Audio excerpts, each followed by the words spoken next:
Students, कैसे आप लोग? आई होप कि आप सेफ होंगे। मेडिसिन हमने लास्ट वीडियो में एक क्लास के first chapter crop production management के कॉन्सेप्ट को समझाया था। आई होप कि आप उसे समझे होंगे। आज हम उस टॉपिक को आगे बढ़ाएंगे और इस चैप्टर को जितना हो सके उसको कंप्लीट करने की कोशिश करेंगे। बट हमारी हैबिट है मेरे स्टूडेंट्स कि मुझे कोई भी चीज को डेप्थ में समझाने की आदत है। यूट्यूब के जरिए जितना हो सकेगा हम उतना करेंगे। तो कम से कम इस चैप्टर की वीडियो आपको कम से कम 3 से 4 पार्ट में अच्छे से कंप्लीट हो सकती है। तो ये दूसरी पार्ट की वीडियो है मेरे स्टूडेंट्स, जिसमें हम आपको बताने जा रहे हैं कि क्रॉप प्रोडक्शन का बेसिक प्रैक्टिस क्या है। फिर अगले पार्ट में सारे टॉपिक को हम डिटेल से समझेंगे। मेरे स्टूडेंट्स, कोई भी फसल को प्रोडक्शन करने के लिए एक सिस्टम दिया हुआ है, स्टेप बाय स्टेप। आपको फसल अगर आप फसल उगाना चाहते हैं कोई भी फसल, तो उसका एक स्टेप बाय स्टेप एक सिस्टम दिया हुआ है। अगर आप उस सिस्टम से नहीं जाते हैं तो आपका कोई भी फसल तैयार नहीं होता है। जैसे आप घर में खाना बनाते हो तो खाना बनाने के लिए भी एक स्टेप बाय स्टेप होता है कि आपको पानी देना पड़ता है, थोड़ा गर्म करना पड़ता है, उसके बाद अनाज डालना पड़ता है, थोड़ा सर्व करना पड़ता है, तब जाके आपको खाना तैयार होता है।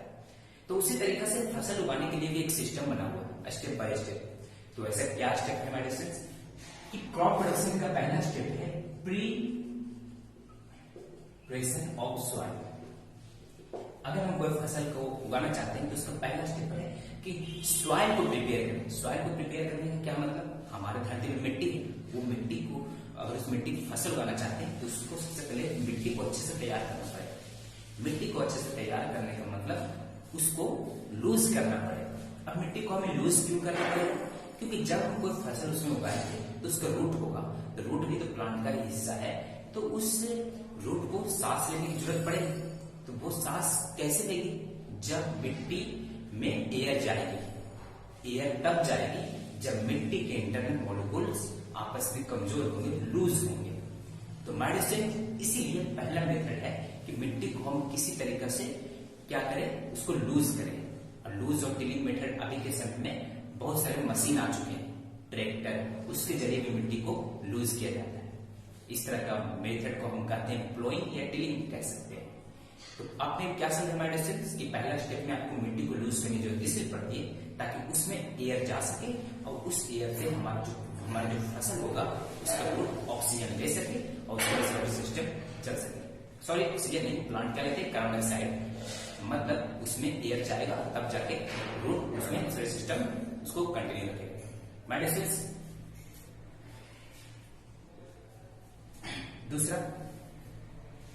दूसरा स्टेप है आपने मिट्टी को तैयार कर लिया है, मिट्टी को आपने लूज कर दिया। अब आपको क्या करना पड़ेगा?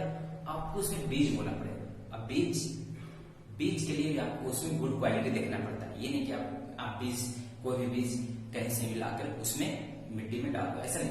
आपको मिट्टी का अगर आप अच्छा प्लांट और हेल्दी प्लांट चाहते हो, सब कुछ अच्छा, तो आपको सीड सबसे इंपॉर्टेंट चीज होती है। आपका सीड जितना अच्छा क्वालिटी होगा उतना बेहतर होगा। अब सवाल ये उठता है कि मिट्टी में बीज को कैसे बोए? तो मिट्टी में बीज को बोने कि आप सोचेंगे मिट्टी को बहुत गहराई में। अगर आप किसी बीज को मिट्टी के बहुत ज्यादा गहराई में बेच करते हैं तो उससे क्या होगा? उससे क्या होगा? एयर नहीं पहुंच पाएगा। जब एयर नहीं पहुंच पाएगा तो फिर बेकार हो जाएगा। इसलिए बहुत सावधानी के साथ बीज बोना चाहिए, ना तो बहुत ज्यादा गहराई में, ना ही बहुत ज्यादा ऊपर। अगर आप बीज को मिट्टी के सबसे ऊपर सतह पे रख देते हैं तो उससे क्या होगा? उसमें पानी नहीं जाता। पानी को स्टोरेज करने के लिए वहां पर स्पेस उतना नहीं हो पाएगा। इसलिए हमको ये ध्यान रखना चाहिए, कोई भी सीड को सोइंग करने के लिए हमको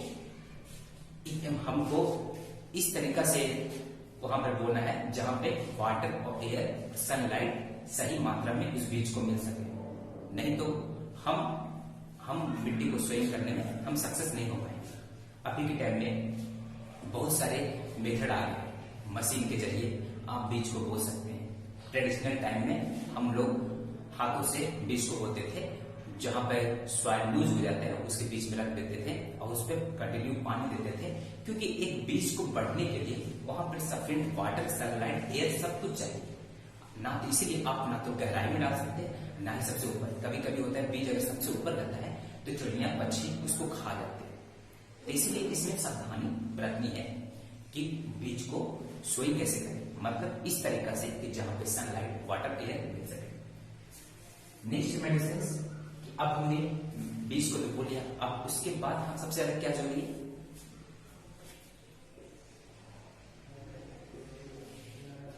एडिंग मैन्यूर और फर्टिलाइजर।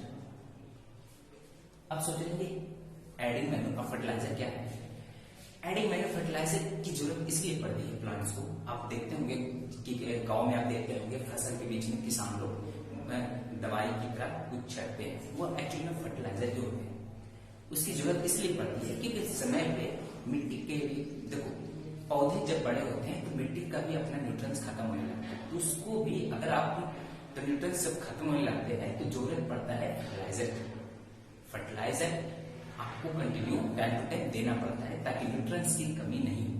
तो ये मैन्यूर और फर्टिलाइजर आपको टाइम टू टाइम देना पड़ता है ताकि न्यूट्रिएंट्स की कमी नहीं हो। ये जरूरी है एक प्लांट्स को, अच्छा प्लांट्स ग्रो करने के लिए, है ना, क्योंकि अभी के टाइम में हर इंसान को फसल एक समय में चाहिए, तो उसके लिए ये जरूरी है कि न्यूट्रिएंट्स मिट्टी में अवेलेबल रहे, इसीलिए ये जरूरत पड़ती है fertiliser. Next step my dear student, first step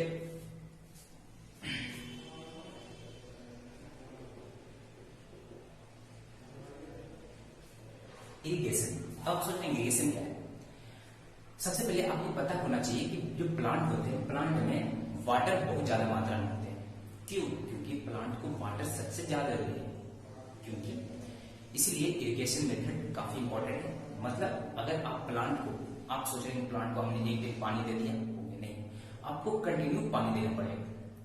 और जितना और जरूरत से ज्यादा पानी और बहुत कम पानी, ये दोनों प्लांट्स के लिए हानिकारक है। आपको प्लांट्स को टाइम टू टाइम, एक टाइम से पानी आपको देना पड़ेगा।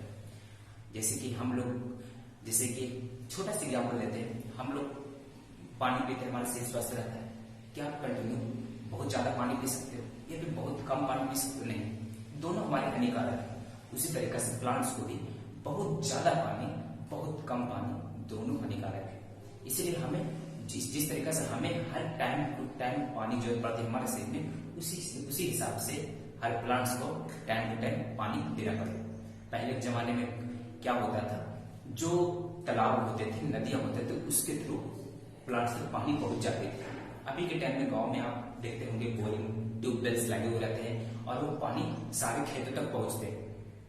तो इस तरह के मेथड से हम पानी वाटर को सप्लाई करके उसको मतलब सारे फसल तक पहुंचाने की कोशिश करते हैं।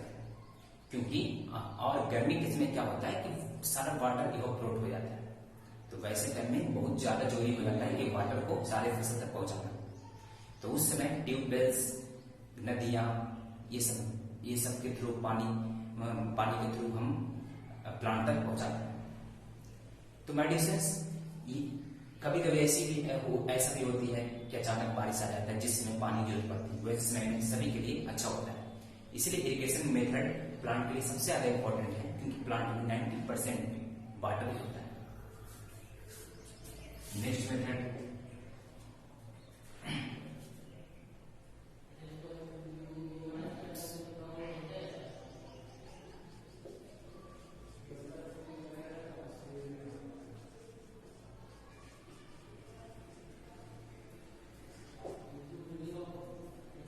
अगला मेथड है medicine protection from bits and paste. अब सोचते हैं बिट्स और पेस्ट क्या है। बिट्स और पेस्ट, अब जब फसल उगने लगते हैं तो आप देखते होंगे उसके आसपास में अनडिजायरेबल प्लांट्स उगे हुए रहते हैं। मतलब मेरा मकसद रहता है जो फसल होगा ना उसके साथ में छोटे छोटे घास या फिर बहुत सारे दूसरे प्लांट्स उग जाते हैं जो हम नहीं चाहते हैं, इसलिए उसको कहा गया अनडिजायरेबल प्लांट्स। मतलब हम नहीं चाहते वो प्लांट्स उगे, लेकिन वो किनारे किनारे साइड में उस फसल के साथ उग जाते हैं और इसी चीज को कहा जाता है बिट्स। अब इसलिए इससे बचना भी जरूरी है, क्योंकि हम उसको चाहते नहीं कि वो फसल हो, तो हम क्या करते हैं पहले टाइम में उसको हटा दिया जाता है। अभी भी गांव में इंसान देखो उसको रिमूव किया जाता है, हाथों से निकालते हैं, है ना। तो ये ब्रीडिंग का जो प्रोसेस है ये ज्यादा जरूरी है, क्योंकि कभी कभी ऐसा होता है कि इसमें पॉइजन भी प्रोड्यूस हो जाता है फसल में। जब पॉइजन प्रोड्यूस हो जाता है तो फसल एनिमल्स और फसल दोनों के लिए हानिकारक होता है, इसलिए इसको हटाना भी जरूरी है ना। क्योंकि अगर इसको हटाएंगे नहीं तो फिर और एक चीज और, जब भी बिट्स से जो अलग अलग अनवांटेड प्लांट्स होते हैं, जो प्लांट्स हम चाहते नहीं, जो साइड में उग जाते हैं, वो आते कैसे हैं? जो प्लांट्स अपने लिए न्यूट्रिएंट्स तैयार करते हैं उसी से वो अपने न्यूट्रिएंट्स एब्जॉर्ब करके बढ़ते हैं, इसी वजह से वो आसपास तैयार हो जाते हैं। इसलिए माय डियर स्टूडेंट्स, इस प्लांट्स को हटाने के लिए जो मेथड है ना, सीड्स को रिमूव करना, उसको हम कहते हैं बीडिंग। और दूसरा है पेस्ट अटैक करता है डैमेज क्रॉप, जो डैमेज क्रॉप होता है उसको अटैक करता है, जिससे फसल को प्रॉब्लम चांसेस होती है ना।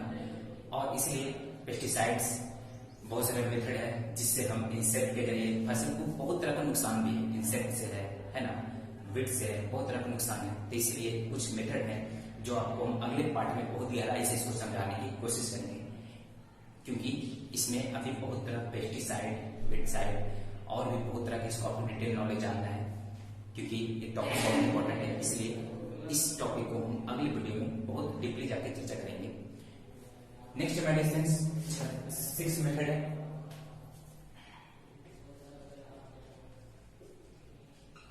हार्वेस्टिंग।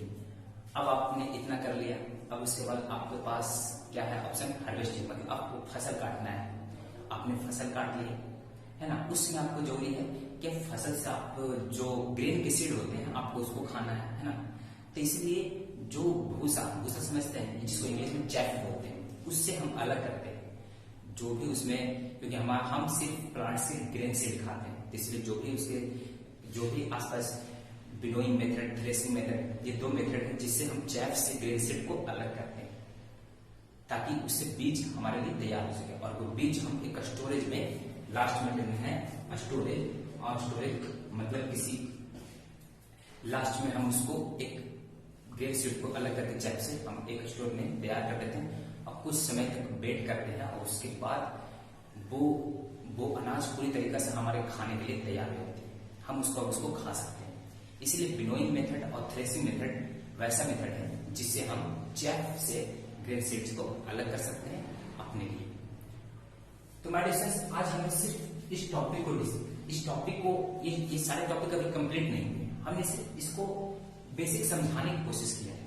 मैंने बताया कि चैप्टर अगर बहुत डीपली से समझाया जाए तो कम से कम 2, 4, 5 पार्ट की वीडियो बनेगी, हम आपको इसको समझाएंगे। अब इसमें आपको और क्या क्या पढ़ना है, जैसे protection from bits and paste, इसके लिए हमने एक पार्ट के अलग से वीडियो बनाऊंगा और इसे आप समझने की कोशिश की जाएगी मेडिसिन। और आपको आइडियल मैन्यूअल फर्टिलाइजर और एक है प्रोटेक्शन ऑफ सॉइल। तो 2-3 टॉपिक है जिसको मैं अगले पार्ट में समझाने की कोशिश करूंगा। इस चैप्टर की 2 पार्ट की वीडियो और बनेगी और उसके बाद ये चैप्टर पूरी तरीके से कंप्लीट हो जाएगा। फिर हम अगले चैप्टर में बात करेंगे माइक्रो ऑर्गेनिज्म। और किसी तरह का प्रॉब्लम हो मेडिसिन तो हमें जरूर बताएं, कमेंट कर सकते हैं, और जो होमवर्क दिए जाते हैं ग्रुप में आप उसको बनाते रहें। और मेडिसिन अगले चैप्टर माइक्रो ऑर्गेनिज्म पढ़ेंगे, और इस चैप्टर में आपको ये समझना है बैक्टीरिया और वायरस के बारे में, जो काफी इंपॉर्टेंट है। इस चैप्टर को मैं बहुत पार्ट में इसको एक्सप्लेन करने की कोशिश करूंगा, क्योंकि ये चैप्टर आप ही के टाइम के लिए सबसे इंपॉर्टेंट चैप्टर है, क्योंकि वायरस, बैक्टीरिया, फंगी, ये सब छोटे छोटे माइक्रो ऑर्गेनिज्म जिसको इंसान देख नहीं सकता है, उससे सबसे ज्यादा खतरा है। तो आज के लिए इतने मेडिसिन, चैनल पर बने